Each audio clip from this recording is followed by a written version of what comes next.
Summer is finally here. Bright sunny days, wonderful times outdoors, enjoying the breeze and... No, actually, I'm kidding. It's miserable outside. Hotter than a blast furnace, with heat index values of well over 100 degrees. And that means I am not going to stress myself out. Hello again, Nomies.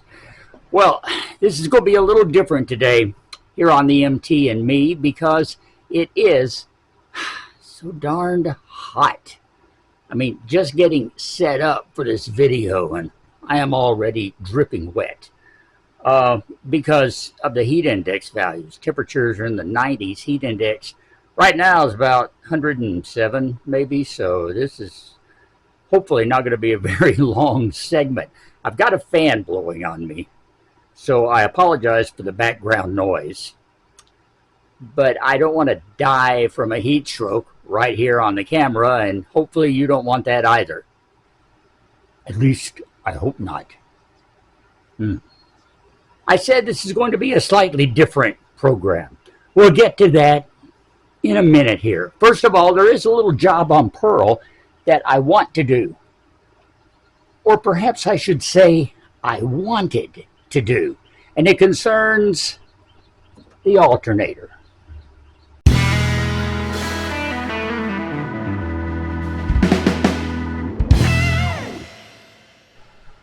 The other day, when I was working on the fan belts here on Pearl and having a little trouble tightening up this alternator assembly, I remembered that there was a wiring problem I had wanted to address from months ago, and I had pretty well forgotten about it. So I decided I better get out here and take care of it before things got worse. These are the brushes. There's one here, and there's this one here actually goes right in there. Okay. The brushes are what connect to the voltage regulator.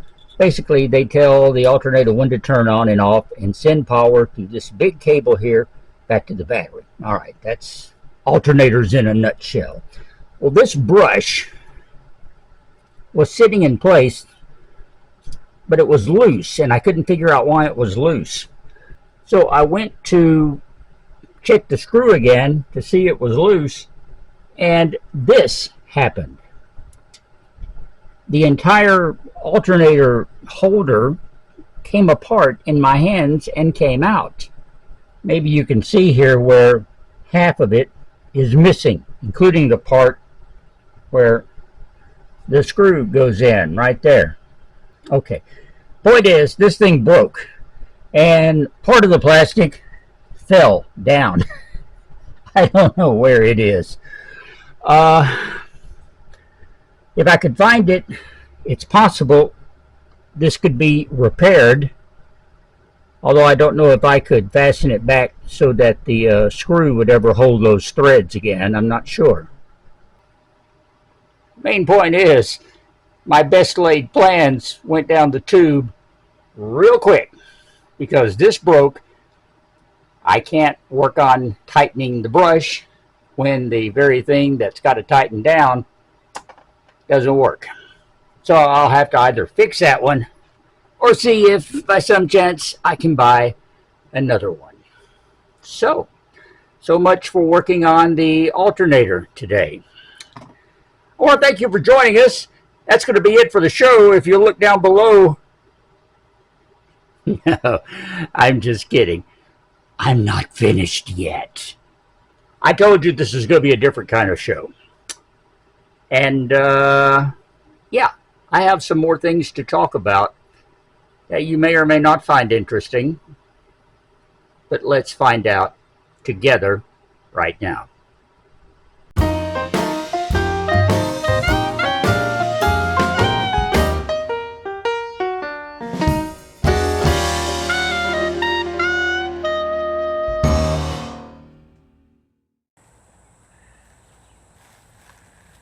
Now we give you a little feature here on the MT and Me that may become a regular or semi-regular feature, something a little new. We're going to call it MT and Me Footnotes. where we go back to stories and situations that we've already presented to you here on previous programs, but that deserve an update or some additional information. And the first one that we're going to do concerns the mud hole.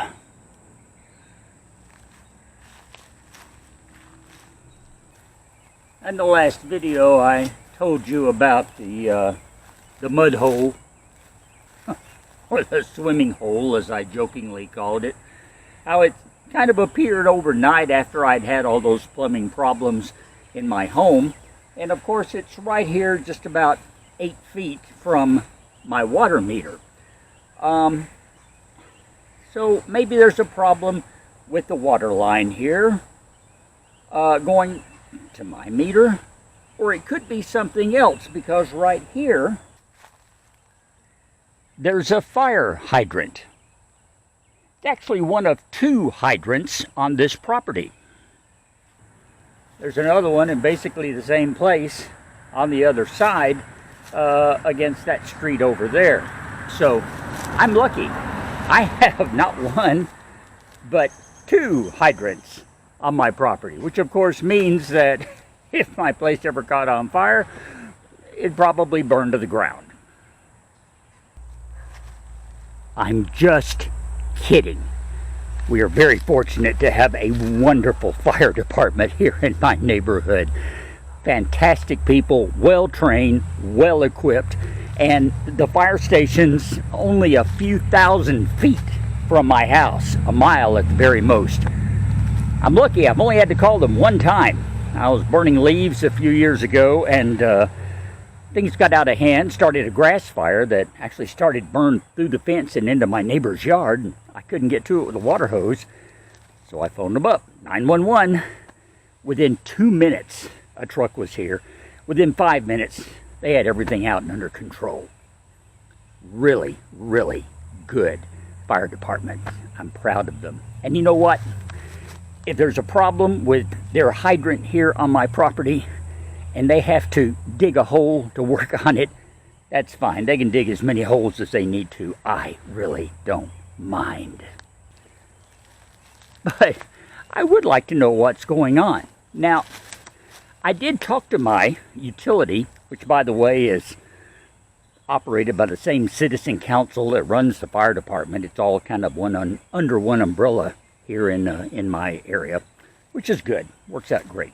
But anyway, yeah, I talked to the utility, and at first they looked at me like, "Are you crazy?"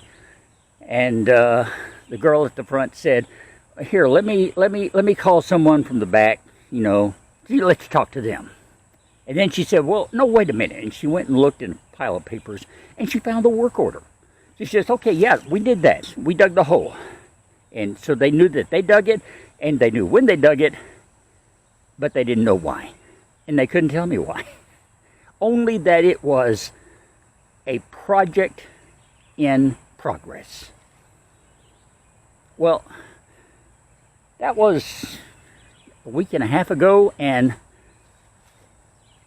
I haven't seen any progress. I haven't seen anybody out here working on it. In fact, there's nothing different. It's still a hole. It's still water. And I think water is still, it would be dry if water wasn't seeping into it and keeping it full. So there's a leak down there somewhere.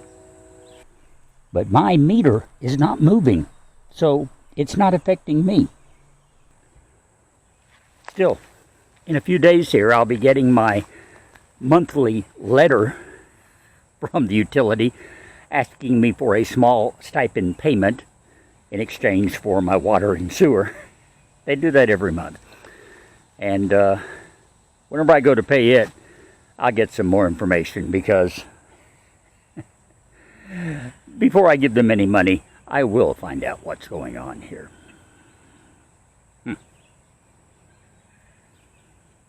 In the meantime, that's the latest on the mud hole.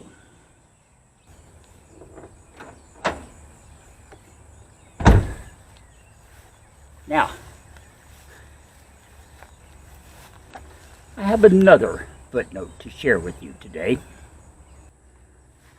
Remember, a couple of months ago, we were out here working on the Equinox, and I was trying to figure out why her horn didn't work. I was making a joke about, can't figure out why Pearl's horn doesn't work.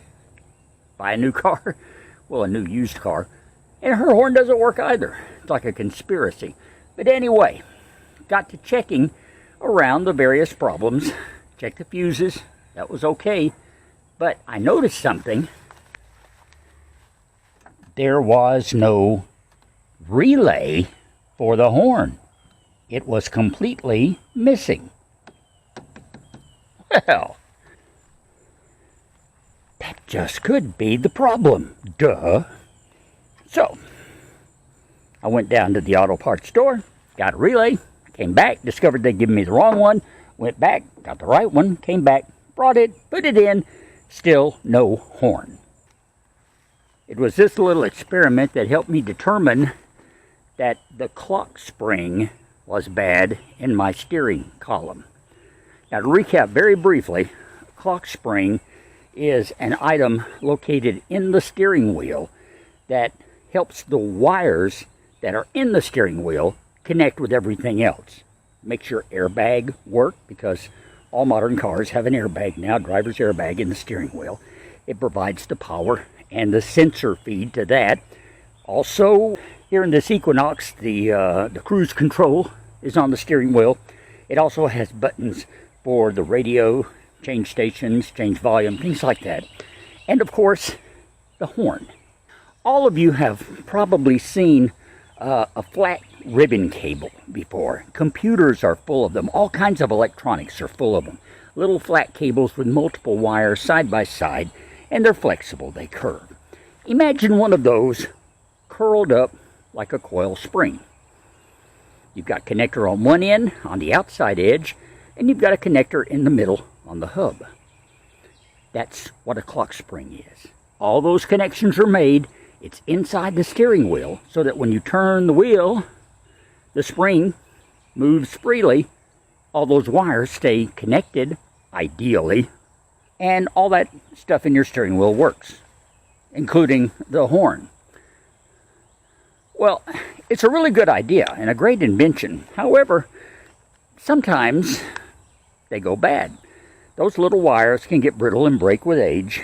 Or sometimes if the steering wheel is turned to an extreme one way or the other for whatever reason, then that can bind the clock spring wires, either stretch them and break them or crimp them up and break them. Point is, my clock spring has bad wires. But occasionally, just every now and then, one of them will connect and work. I noticed this on like the volume button, the remote volume button for the radio. It almost never works, but every now and then it does, if I just happen to try it. And what really caught my attention was one time I'm coming back from a left turn, and I hear the horn go beep, just one little beep. And I realized, okay, well, there was the wire in the clock spring got grounded. Didn't have to push the switch, but it grounded, and that made the horn beep. That has happened a few times over the past couple of months. Oddly enough, usually coming out of a left-hand turn. Just happened to notice these things. But it was always just a beep, and that was it. So I didn't think much about it. At least I knew the horn worked, and that the relay did actually fix, quote-unquote, the horn. Okay, so I just got a little beep now and then. Until the other day, leaving work, I back out onto the parking lot. And I start to turn, go hit the driveway, go out and go home. Coming out of a left turn, and the horn goes beep. And I thought, oh, how cute. And then when I hit the driveway, there's a little bump there, and it jarred the car. And the horn went beep, and it didn't stop. I couldn't stop it. I was beating in the middle of beating on the switch. Didn't do it. Turning the steering wheel frantically back and forth. Nothing was working. I backed back onto the parking lot. And I'm sitting there. Everyone's looking at me from like the front of the building going, "What are you doing, Russ?" I'm practically wondering, gee, am I going to have to like disconnect the battery to turn this off? What? And then I thought, no, wait a minute. So I popped the hood. I turned the car off already. Horn was still beeping. Car doesn't have to be running for the horn to work. Anyway, I run back out here. I yank the top off of that fuse box, and I pull the relay out. And the horn stops because it can't work without a relay. My first thought upon doing that was, now I know why this car did not have a horn relay in it when I bought it. Because something similar must have happened to the previous owner. And they were wise enough to know that if they pulled this relay out, it would keep the horn from going off. So that's what they did. They didn't tell me about this when I bought the car. They told me about a few things. I knew the car had problems when I bought it. This was not one of them that I knew about. I don't think it necessarily would have been a deal breaker anyway, but I found out on my own. So anyway, now we know why I had to go out and buy this relay. Because they had pulled it out. Because the clock spring was broken. And maybe they didn't understand that that was the problem, but they knew the horn was going off randomly and they had to stop it. So I know the clock spring is broken. And I am going to replace it by hook or by crook. And then I'll put this relay back in and we'll have a horn. But replacing that clock spring is proving to be very problematic. Let me explain why, if you'll indulge me for a moment. This is the soapbox portion of MT and Me Footnotes, okay? This is a 2006 Equinox. Second model year, 2005's first model year they made it. 2005, 2006. The following year, 2007, they made some changes, minor changes to design, interior, some wiring changes. And when they did, they put a different clock spring in. So, the first two model years have one type of clock spring. And at some point, General Motors, in their infinite wisdom, decided that, well, you know what, those clock springs were only for two model years of the Equinox and the Pontiac Torrent. Same car, same wiring. So we don't really need these clock springs anymore. So we're not going to make them anymore. And they discontinued them. You can't buy a new clock spring for this car anymore. Normally, in such cases, you have aftermarket manufacturers that will come along and make a product that's as good, sometimes even better, and offer that. For some reason, and I don't really understand why, maybe it's just the exclusivity of the market, no one has made a replacement clock spring. So what it boils down to is you can't buy a clock spring for this car for a 2005 or a 2006 Torrent or Equinox. The only way to get one is to rob one off of a junk vehicle. And I'm currently searching some junkyards all around the country looking for a clock spring. And when you do that, you kind of roll in the dice because they're going to get this thing, they'll take it off and they'll sell it to you and ship it to you, but they don't know if it works. They're not going to guarantee it. I don't know if it's going to be good. Chances are it will be. They don't go bad a whole lot, but mine has, and I need a new one. So, if any of you know anything about a 2005 or a 2006 Chevy Equinox or Pontiac Torrent that is no longer in working condition, that I might be able to get the clock spring out of, comment, below. Get in touch with me. I want to know, because I want one of these suckers.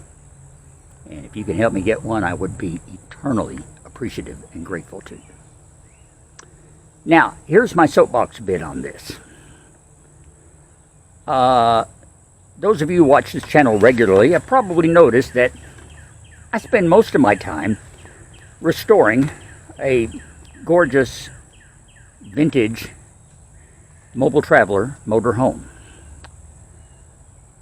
That motorhome is built on a 1977 Dodge Sportsman van chassis.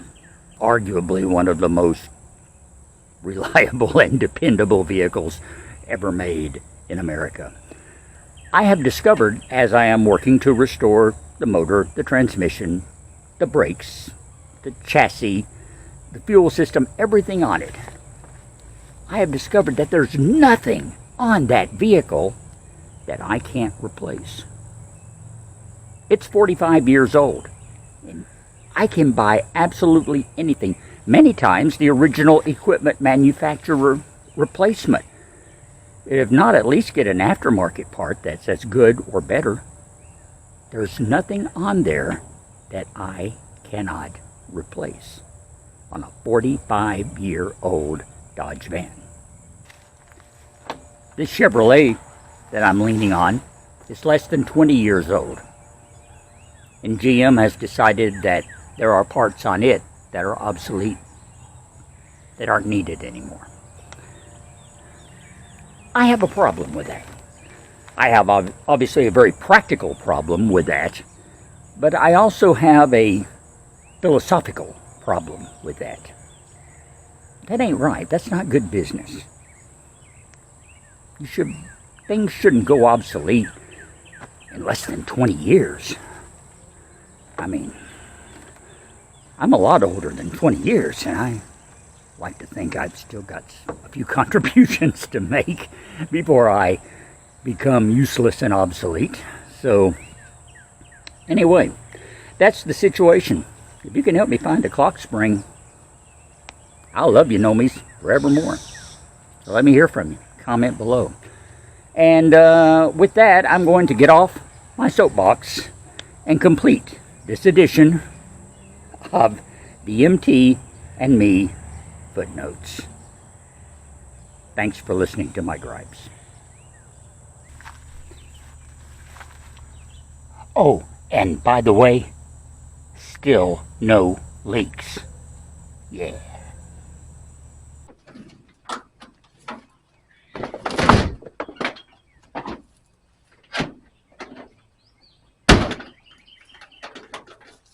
So, that is going to be our show for today. We didn't get anything done on the alternator, which I had really hoped to do to get it ready to finish tightening it up. But like so many of my little tasks that I take under, one thing led to another, and so we have another repair to do before we finish the repair that I was trying to do in the first place. I think I said that right.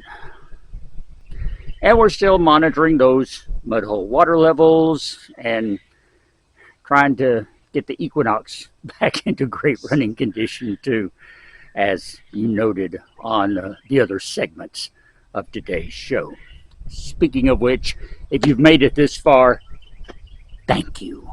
Thank you for watching to the end. Now, look below, click subscribe if you're, for some insane reason, not a subscriber already. Be sure to give me a thumbs up and check out the links to themtandme.com. Buy me a coffee and everything else is down there too. Okay. Thank you so much for tuning in every week here on the MT and Me. You make it worthwhile. So now, although there is a bit of a breeze and I'm in the shade, it still feels like an oven out here. So I'm going to get inside, out of the heat, and try to chill out. You do the same. Stay cool, my Nomies. We'll be back next week. Till then, I'm Russ, and we are going to talk